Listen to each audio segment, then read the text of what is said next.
राधे राधे दोस्तों, आप सभी कैसे हैं। आप सभी का हमारे चैनल में बहुत बहुत स्वागत है।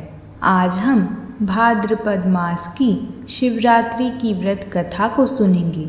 एक समय में चित्रभानु नाम का एक शिकारी रहा करता था। वो शिकार करके अपना घर बार चलाता था। शिकारी के ऊपर साहूकार का काफी कर्जा था और वह कर्जा नहीं चुका पा रहा था। इसी के चलते साहूकार ने उसे बंदी बना लिया। इस दिन शिवरात्रि थी। उसने दिन भर शिव का स्मरण किया और उपवास भी किया। ऐसे ही पूरा दिन गुजर गया। शाम को साहूकार ने चित्रभानु को एक दिन का समय और दिया कर्ज चुकाने के लिए और उसे छोड़ दिया। कर्ज चुकाने के लिए चित्रभानु पूरा दिन बिना कुछ खाए पिए जंगल में शिकार ढूंढने लगा। ऐसे ही शाम निकल गई और रात हो गई। इसके बाद वो रात बिताने के इंतजार में बेल के पेड़ पर चढ़ गया।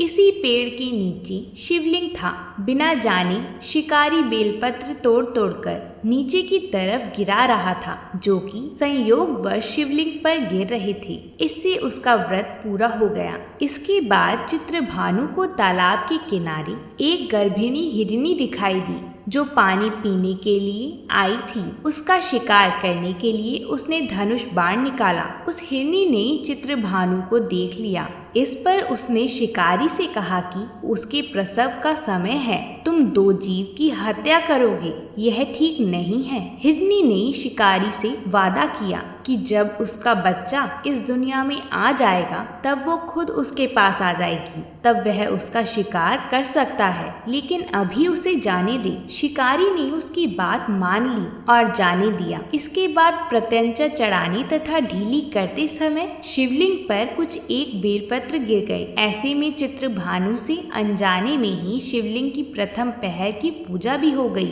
कुछ समय बीता। शिकारी को एक और हिरनी दिखी जो वहां से जा रही थी। उसे देखकर शिकारी बहुत खुश हुआ और शिकार करने के लिए तैयार हो गया। हिरनी ने उससे निवेदन किया कि वो कुछ ही देर पहले ऋतु में निवृत्त हुई है। मैं अपनी प्रिय को ढूंढ रही हूँ। मैं एक कामातुर वीरिणी हूँ। जैसे ही मुझे मेरा पति मिल जाएगा वैसे ही मैं तुम्हारे पास आ जाऊंगी। यह सुनकर शिकारी ने उसे जाने दिया, लेकिन वो बेहद चिंतित था। रात का आखिरी पहर बीतने ही वाला था। इस बार भी चित्रभानु से बेलपत्र टूटकर शिवलिंग पर गिर गए। इससे दूसरे पहर की पूजा भी हो गई। इसके बाद उसे एक और हिरनी दिखाई दी। वो भी वहीं से जा रही थी। उसने उस हिरनी के शिकार का भी निर्णय लिया। हिरनी ने उससे निवेदन किया कि मेरे बच्चे मेरे साथ हैं, मैं इन बच्चों को इनके पिता के पास छोड़ आती हूँ। इस समय मुझे जाने दो। शिकारी ने कहा कि वो इससे पहले भी दो हिरनियों को छोड़ चुका है। वह इस बार इस हिरनी को नहीं छोड़ेगा। इस बार हिरनी ने कहा कि वो उसका विश्वास करे। मैं लौटने की प्रतिज्ञा लेती हूँ। इन सब में शिकारी की शिवरात्रि की पूजा हो चुकी थी और सुबह भी हो गई थी। उपवास की पूजा भी हो गई थी। अब शिकारी को एक हिरण दिखा। उसने निश्चय किया कि वो उसका शिकार जरूर करेगा।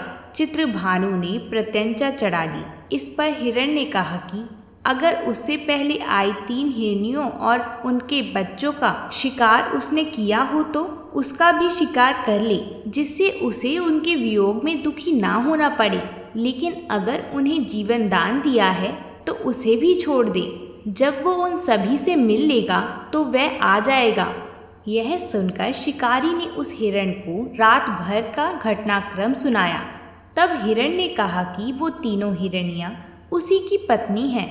हिरण ने शिकारी से कहा कि जिस तरह तीनों हिरनियां प्रतिज्ञाबद्ध होकर यहाँ से गई हैं, अगर उसकी मृत्यु हो जाती है तो वो धर्म का पालन ना कर पाएंगी। हिरण ने कहा कि जिस तरह उसने विश्वास कर हिरनियों को जाने दिया, उसी तरह उसे भी जाने दे। वह जल्दी ही पूरे परिवार के साथ शिकारी के सामने हाजिर हो जाएगा। चित्रभानु ने उस पर विश्वास किया और जाने दिया।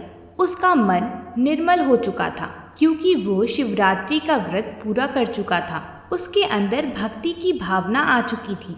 कुछ ही समय बाद वो हिरण अपने परिवार के साथ शिकारी के सामने हाजिर हो गया। उनकी सत्यता, सात्विकता एवं प्रेम भावना देखकर शिकारी को बेहद आत्मग्लानि हुई। इस भाव में उसने जीवों को जीवन दान दे दिया। व्रत पूरा करने से चित्रभानु को मोक्ष मिल गया। उसकी मृत्यु के बाद उस शिकारी को शिवगण अपने साथ शिवलोक ले गए। सावन शिवरात्रि व्रत कथा में चित्रभानु नामक एक भील शिकारी की कथा है, जिसने जाने अनजाने में भी शिवरात्रि का व्रत कर लिया, जिसके पुण्य से वह शिवलोक में स्थान पा गया। शिकारी की कथा अनुसार महादेव तो अनजाने में किए गए व्रत का भी फल दे देते हैं, पर वास्तव में महादेव शिकारी की दया भाव से प्रसन्न हुए थे। इस कथा में अनजाने में हुए पूजन पर विशेष बल दिया गया है। इसका अर्थ है कि शिव भगवान किसी भी प्रकार से किए गए पूजन को स्वीकार कर लेते हैं, अथवा भोलेनाथ जाने या अनजाने में हुए पूजन में भी भेद नहीं करते। वास्तव में वह शिकारी शिव पूजन नहीं कर रहा था। इसका अर्थ ये हुआ कि वह किसी तरह की किसी फल की कामना भी नहीं कर रहा था। उसने मृग परिवार को समय और जीवन दान दिया, जो कि शिव पूजन के समान है। उन प्राणियों का कल्याण करने के कारण ही वह शिव तत्व को जान पाया तथा उसका भगवान शिव से साक्षात्कार हुआ। परोपकार करने के लिए महाशिवरात्रि का दिवस होना भी आवश्यक नहीं होता। पुराण में 4 प्रकार के शिवरात्रि पूजन का वर्णन है। मासिक शिवरात्रि, प्रथम आदि शिवरात्रि तथा महाशिवरात्रि पुराण वर्णित अंतिम शिवरात्रि है। नित्य शिवरात्रि यानी प्रत्येक रात्रि ही शिवरात्रि है। अगर हम उन परम कल्याणकारी आशुतोष भगवान में स्वयं को लीन कर दें तथा कल्याण मार्ग का अनुसरण करें, वही शिवरात्रि का सच्चा व्रत होता है। बोलिए भगवान शंकर की जय। कहते हैं कि हर मास की शिवरात्रि के दिन इस कथा का पाठ करने एवं सुनने से शिव कृपा का बड़ा ही उत्तम फल प्राप्त होता है। शिव पुराण में बताया गया है कि जाने अनजाने में भी जो मनुष्य और जीव सावन शिवरात्रि का व्रत कर लेता है, वह शिव कृपा का भागी बन जाता है और उससे यमराज के दूत भी दूर रहते हैं। इसलिए हर मास की शिवरात्रि को शिव भक्तों को शिवरात्रि की व्रत कथा को जरूर सुनना चाहिए। कहते हैं कि हर मास की शिवरात्रि के दिन शिवलिंग पर जल अर्पित करने से भक्तों के सभी कष्ट दूर होते हैं और सभी रोगों से भी मुक्ति मिलती है। अगर आपको ये वीडियो अच्छी लगी हो तो हमारे चैनल को सब्सक्राइब ज़रूर करें। जय शिव शंभू।